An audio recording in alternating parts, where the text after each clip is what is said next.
அனைவருக்கும் வணக்கம். அண்ணன் சீமான் அவர்கள் எம்எல்ஏ ஆகிறது வந்து உறுதி அப்படிங்கிற ஒரு செய்தி வந்திருக்குது. அவர் வந்து திமுகவோட கூட்டணி வச்சு தான் எம்எல்ஏ ஆக போகிறார் அப்படிங்கிற மாதிரி வந்து திமுக வட்டாரங்கள்லாம் வந்து பேசியிருக்கு. சீமான் அவர்கள் சொல்ல நான் திமுகவோட கூட்டணி வைப்பேன்னு. ஆனால் அந்த திமுக வட்டாரங்கள்லாம் இருக்காங்கள்ல, அவங்க என்ன சொல்கிறாங்கன்னா சீமான் அவர்கள் வந்து திமுகவோட கூட்டணிக்கு வந்துடுவார் அப்படின்னு சொல்லி. அதனால தான் எங்கள் தேசம் அந்த யூடியூப் சேனலில் பார்த்தீங்கன்னா, அது நாம் தமிழர் கட்சி யூடியூப் சேனல், அதில் போய் சூர்யா வெட்டிங்களான்னு உட்காந்து பேட்டி கொடுக்குறாரு. சீமான் வந்து காங்கிரஸை அழிச்சிருப்பார், நாங்கள் தான் தோலை தூக்கி போட்டு தொங்கணும் அப்படின்னு சொல்லி பேசுகிறாரு. அப்போ இதெல்லாம் வச்சு ஒரு விஷயத்தை வந்து சொல்கிறாங்க. அந்த செய்தி கொடுத்தோம். இன்னொரு பக்கம் ஏகலைவன் வந்து அண்ணன் சீமான் அவருடைய மாண்பு வந்து மானங்கட்ட மாண்பு அப்படின்னு சொல்லி விமர்சிச்சார்ல, அதுக்கு தமிழம் செந்தில்நாதன் வந்து மிகவும் கொச்சப்படுத்துகிற விதமாக மனநோயாளியாக மாறிட்டார் ஐயா ஏகலைவன் அப்படின்னு சொல்லி, அதுக்கு பதில் கொடுக்குறேன் பேர்வழி அப்படின்னு சொல்லி அவர் வந்து ஒருமையில் இழிவுபடுத்தி பேசி வச்சுருக்காரு ஐயா ஏகலைவனை. ஏகலைவன் அவர்கள் வந்து சீமான் அவர்களை வந்து ஒரு மாண்பாக தான் வந்து சொன்னார். ஆனால் அதுக்கு பதில் கொடுக்குறாங்க பேர்வழிங்கிற செந்தில்நாதன் வந்து கீழ்த்தரமாக பேசியிருக்காரு. இந்த ரெண்டு செய்தி குறித்து இந்த காலையை நம்ம வந்து விரிவாக பார்க்கலாம். அதுக்கு நம்ம சேனலை வந்து லைக் பண்ணி சப்ஸ்கிரைப் பண்ணிடுங்க. இதில் முதல் செய்தி, அண்ணன் சீமான் அவர்கள் வந்து எம்எல்ஏ ஆகணும்னு சொல்லி யார் இப்போ ஆசைப்பட்றான்னா திமுக ஆசைப்படுதுங்கிறதா வெளிப்படையான உண்மை. திமுக வட்டாரங்கள் புழுக்க ஆசைப்படுறாங்க அப்படிங்கிறதா உண்மை. அதில் சூர்யா வெற்றி கொண்டாடலாம் உட்காந்துக்கிட்டு, அதுவும் நாம் தமிழர் கட்சி ஆதரவு சேனலில் வந்து உட்காந்துட்டு சொல்கிறாரு, எங்களோட காங்கிரஸ் இருந்துச்சு, அதனால சீமான் வந்து எங்களோட கூட்டணி வரல, இப்போ சீமான் எங்களோட கூட்டணி வந்தால் என்ன அப்படிங்கிற வெளிப்படையாக சொல்கிறாருங்க அப்படின்னு சொல்லி கூப்பிட்றாங்க.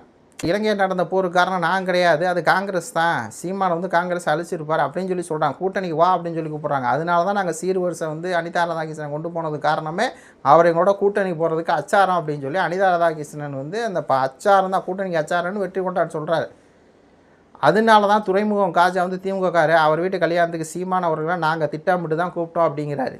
அப்போது அதே மாதிரி அந்த கௌதமனுடைய திருமண விழா ஸ்டாலின் செஞ்சு எல்லாமே வந்து பார்த்திங்கன்னா நாங்கள் சீமான் அவர்களை கூட்டணிக்கு வந்து அழைக்கிறோம், ஏன்னா எங்கள் கூட இருந்த எல்லாமே எங்களை வந்து விட்டுட்டு போயிட்டான், காங்கிரஸு மதிமுக திரும்ப எல்லாம் ஒரு சிபிஎம் சிவனை விட்டுட்டு போயிட்டாங்க. அப்போது சீமான் அவர்கள் வந்து ஒரு தோல்வியில் இருக்கார், எங்களுக்கு வந்து விஜய் எதிர்க்கணும், அதுக்கு வந்து ஆள் இல்லை, அப்போ சீமானை வச்சு நாங்கள் வந்து விஜய் எதிர்க்க போகிறோம் அப்படின்னு சொல்லி வெளிப்படையாகவே சூர்யா வெற்றிகொண்டான் வந்து பேச ஆரம்பிச்சிட்டாங்க. இது சூர்யா வெற்றிகொண்டான் மட்டும் இல்லை, எல்லா இணையத்தில் இருக்க எல்லாருமே எழுதுகிறாங்க, சீமான் அவர்களை வந்து ஒரு எம்எல்ஏ ஆக்கி விட்ருங்க தலைவரே, ஸ்டாலின்கிட்ட வந்து ட்வீட் போட்டிருக்காங்க, ஆக்கி விட்டிங்கன்னா அவர் போய் வந்து சட்டமன்றத்துக்கு வந்தானா விஜய் வந்து கேள்வி கேட்டுக்குவார், அவர் ஒரு ஆளே போதும் நம்ம வந்து சமாளிக்க அப்படிங்கிற அளவுக்கு வெளிப்படையாகவே சீமானும் திமுக கூட்டணி அப்படிங்கிற அளவுக்கு போட்டு எம்எல்ஏ அப்படிங்கிற அளவுக்கு போட்டு இவங்கெல்லாம் எழுதுனாங்க. இதில் முக்கியமான விஷயம் கவனிக்க என்னென்னா, இதில் எதுலையுமே சீமானவர்கள் வந்து உடன்படலை அப்படிங்கிறது நம்மளுக்கு தெரியும். சீமானவர் திமுகவோட ஒரு படம் கூட்டணி வைக்க மாட்டார் அப்படிங்கிறது தெரியும். ஒரு பக்கம் திமுக அதை வந்து ஆசைப்படுது, இன்னொரு பக்கம் நான் இவ்வளோ நாளாக வந்து நரேட்டிவ் வந்து நம்ம செட் பண்ணிட்டு என்னென்னா திமுக சொல்லி தான் விஜய் வந்து கட்சி ஆரம்பிச்சிருக்காரு அப்படின்னு சொல்லி. ஏன்னா அந்த கரூர் சம்பவத்தில் விஜய் அப்படி காப்பாற்றினார் ஸ்டாலின். அதில் வந்து முதல் குற்றவாளி யார் அப்படிங்கும்போது அதில் வந்து விஜய் அவர்களே கிடையாது, அதுக்கு சம்பந்தம் இல்லாத ஒரு நபர் வந்து விஜய் அப்படிங்கிற மாதிரி அந்த இதை சேர்க்கலை. இப்போ அதனால தான் உச்சநீதிமன்றத்தில் போய் வந்து அசிங்கப்பட்டு வந்திருக்காங்க.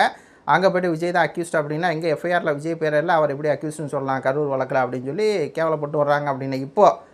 ஆனால் அப்போ வந்து பார்த்திங்கன்னா விஜய்க்கு ஆதரவாக செயல்பட்டாங்க. அப்போ நம்ம ஒரு விஷயத்தை வந்து சொல்லிக்கணும், திமுக வேறு தாவேக்கா வேறு. இப்போ நம்ம வந்து அதில் கிளாரிட்டியாக மாறிக்கணும். திமுக தாவேக்கா ஒன்று அப்படின்னு நம்ம சொன்னோம்ல, அது வந்து தப்பு.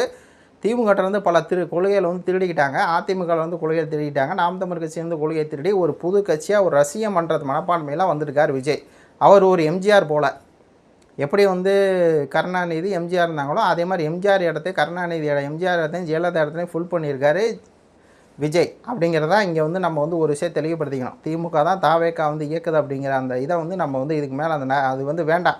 அது வந்து பார்த்திங்கன்னா இப்போ வந்து வேறு மாதிரியான ஆங்கிளில் போகுது அப்படிங்கிறத நான் வந்து சொல்லிக்கிறேன்.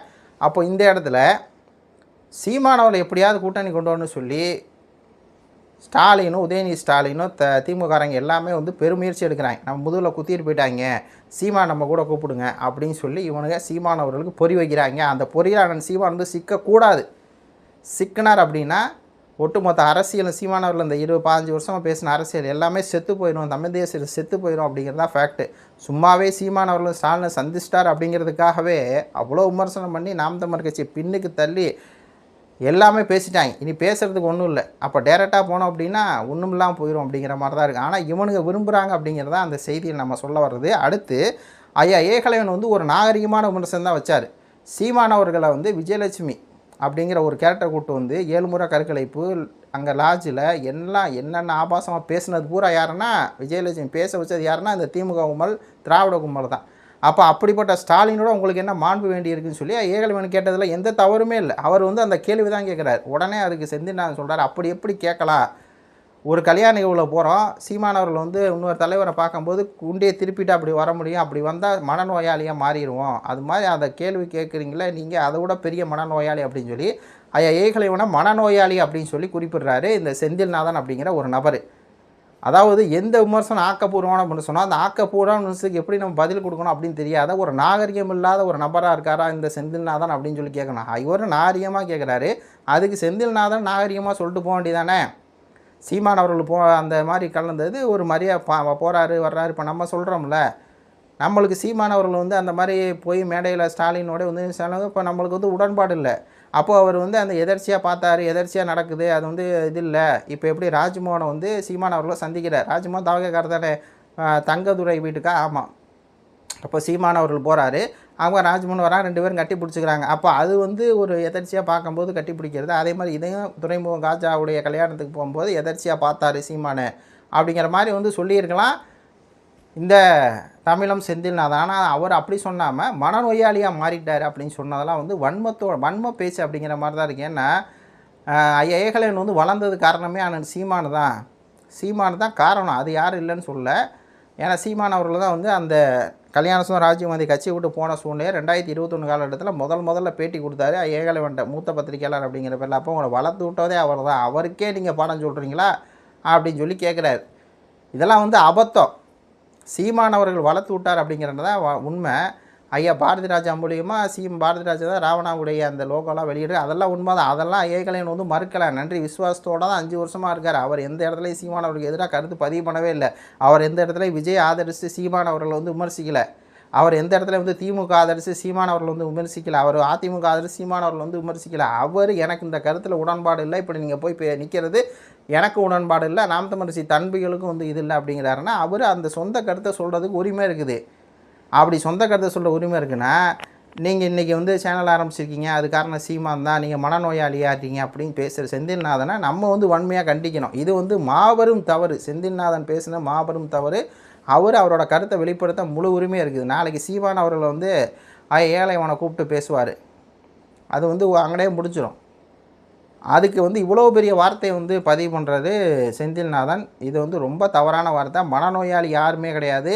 தமிழ் தேசியவாதிகளை மனநோயாளி அப்படின்னு சொல்லி இவரும் தமிழ் தேசியவாதி தானே. இவர் சொல்கிறத வந்து நம்ம எந்த மாதிரியான இது பண்ணுறதுன்னு தெரில, என்ன மாதிரி அவங்க வந்து உள்வாங்கியிருக்காங்க அரசியல் அப்படிங்கிறதே தெரியாமல் இருக்குது.